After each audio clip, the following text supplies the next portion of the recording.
இவ்வாறு அந்த சிறைச்சாலையில் இருந்தது ஒரு சந்தேகத்துக்கு இடமாக, அதாவது அவர்கள் குற்றவாளிகள் என்று தீர்ப்பளிக்காத விட இதில் பாதிக்கப்பட்டது சந்தேகத்துக்காக இருந்தவர்கள். அதனால் இவர்களை பாதுகாக்க வேண்டிய பொறுப்பு அரசாங்கத்திடம் இருக்கின்றது.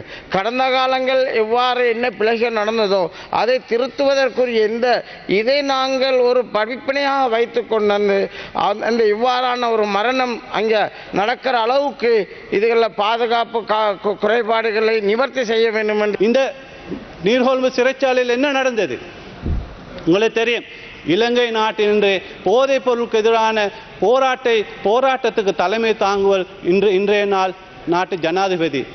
இந்த போராட்டத்தில் இன்று அரசு அதிகாரிகள், பாராளுமன்ற ஆளுங்கட்சி பாராளுமன்ற உறுப்பினர்கள் மற்றும் அனைத்து மக்களும் ஒன்று சேர்ந்துள்ளார்கள்.